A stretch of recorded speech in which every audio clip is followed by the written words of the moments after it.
सुबह की पहली किरणें जब हिमालय की वादियों में बसे सुंदरपुर गांव पर पड़ती तो पूरा गांव एक अलग ही छटा से सराबोर हो जाता था। चिड़ियों की चहचहाहट, मंदिरों की घंटियां और खेतों में बहती ठंडी हवाएं गांव की सादगी की गवाही देते थे। गांव के लोग अपनी रोज़मर्रा की ज़िंदगी में व्यस्त हो चुके थे।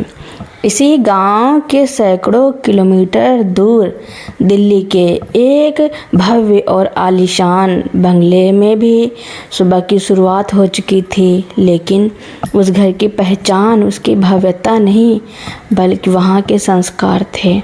वह घर था देश के मशहूर समाजसेवी और उद्योगपति विक्रम सिंघानिया का। उनकी ढेरों कंपनियां थी, लेकिन उन्होंने इकलौती बेटी अनन्या को हमेशा एक ही सीख दी थी, बेटी, इंसान की असली पहचान उसके बैंक बैलेंस से नहीं बल्कि उसके चरित्र और दूसरों के प्रति उसकी करुणा से होती है।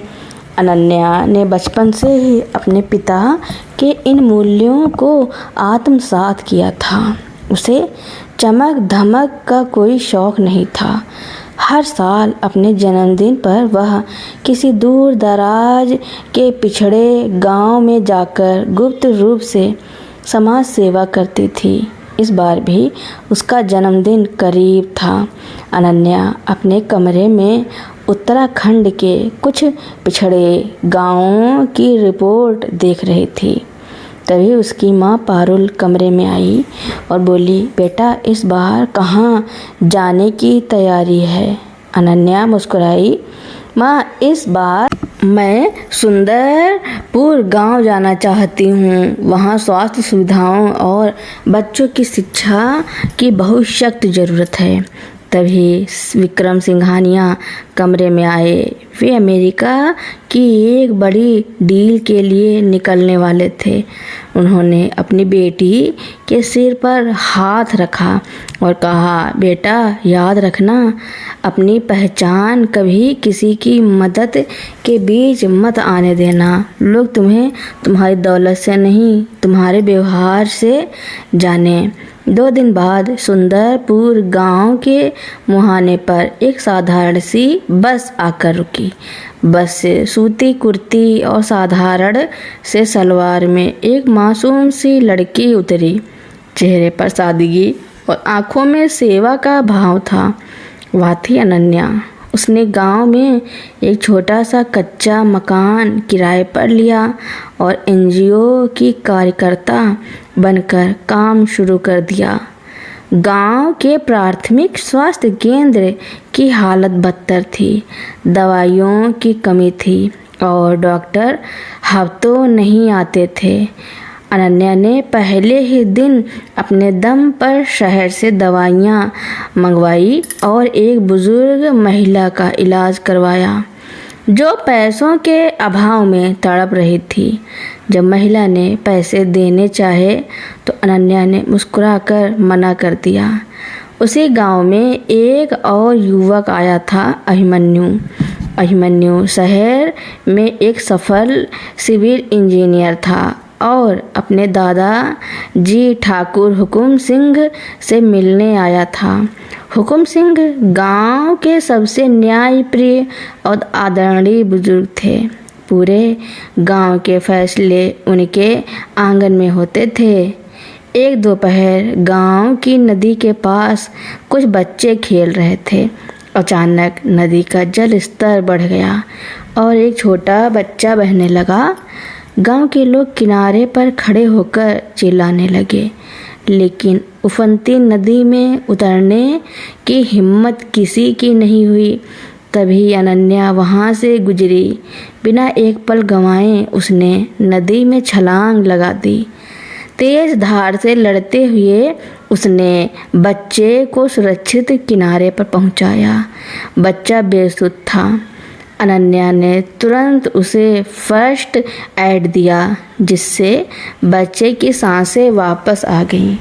बच्चे की मां रोते हुए अनन्या के पैरों में गिरने लगी। तो अनन्या ने उसे गले लगाते हुए कहा, माँ जी, यह तो मेरा कर्तव्य था। दूर खड़ा अभिमन्यु यह सब देख रहा था।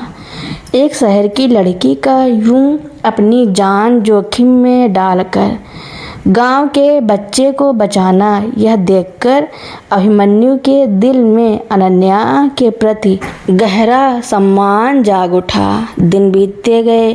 गांव के गरीब किसान माधव की फसल भारी बारिश के कारण बर्बाद हो चुकी थी।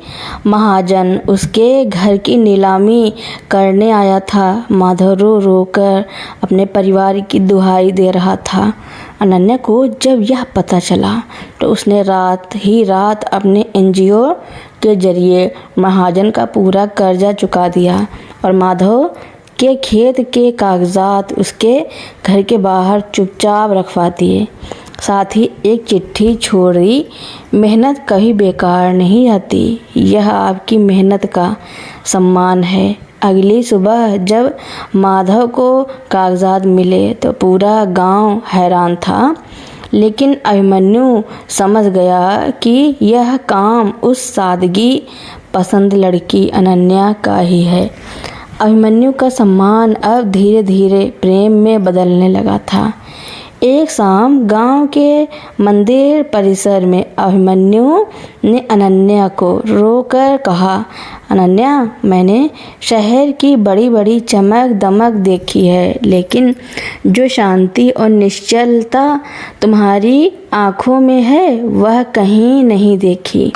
अनन्या ने नज़रें झुका ली। अभिमन्यु ने आगे कहा, क्या तुम मेरी जिंदगी का हिस्सा बनोगी?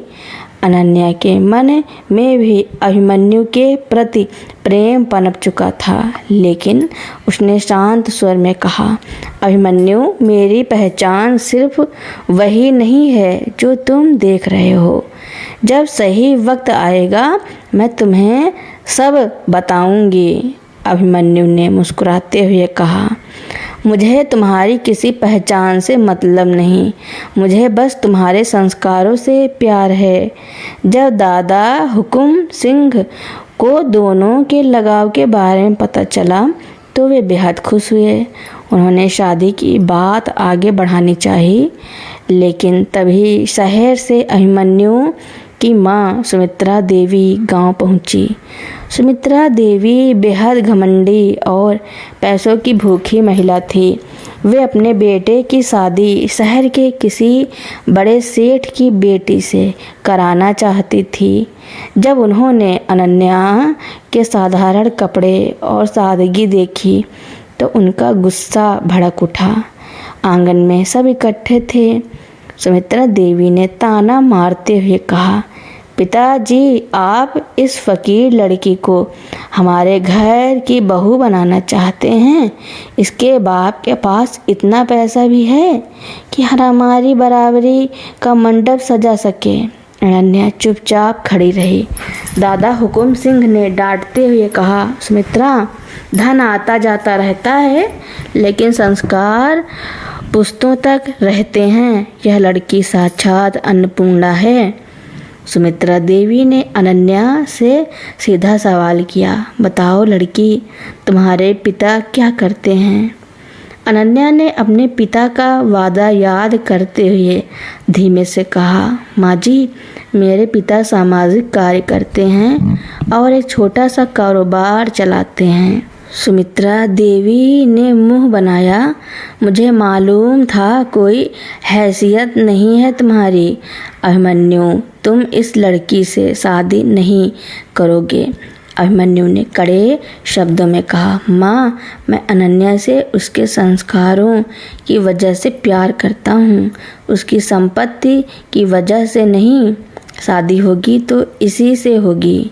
सुमित्रा देवी ने शादी रोकने के लिए गांव के कुछ असामाजिक तत्वों के साथ मिलकर अनन्या को नीचा दिखाने की साजिश रची। उन्होंने मंदिर के दान पात्र से पैसे चोरी करवाकर अनन्या के किराए के मकान में छिपा दिए और उस पर चोरी का झूठा आरोप लगा दिया। गांव की पंचायत बैठी। सुमित्रा देवी झल्ला कर बोलने लगी, देख लिया सबने इस गरीब लड़की की सच्चाई। पैसों के लिए इसने भगवान को भी नहीं छोड़ा। अनन्या की आंखों में आंसू थे, लेकिन वह शांत थी। अभिमन्यु उसके सामने ढाल बनकर खड़ा हो गया। मुझे अपनी अनन्या पर खुद से ज़्यादा भरोसा है। यह कभी चोरी नहीं कर सकती। तभी गांव के उस बच्चे का पिता पंचायत में दौड़ता हुआ आया। उसके हाथ में एक सीसीटीवी फुटेज का पेन ड्राइव था, जो मंदिर के सामने वाली दुकान का था। उसमें साफ दिख रहा था कि सुमित्रा देवी के आदमी ने रात में पैसे अनन्या के घर में रखे थे। पूरा गांव स्तब्ध रह गया। दादा हुकुम सिंह का सिर शर्म से झुक गया।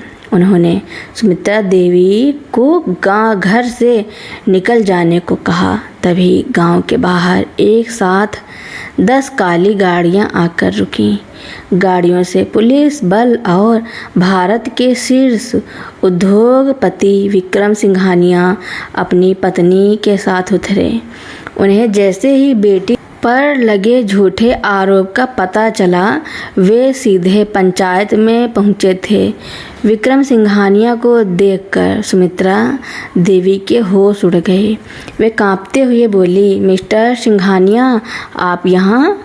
विक्रम सिंघानिया ने अनन्या को गले लगाया और कहा, हाँ, मैं यहाँ अपनी बेटी, देश की सबसे बड़ी चैरिटेबल ट्रस्ट की मालकिन और सिंघानिया इंडस्ट्रीज़ की इकलौती वारिस अनन्या सिंघानिया के लिए आया हूँ। यह सुनते ही सुमित्रा देवी के पैरों तले जमीन खिसक गई।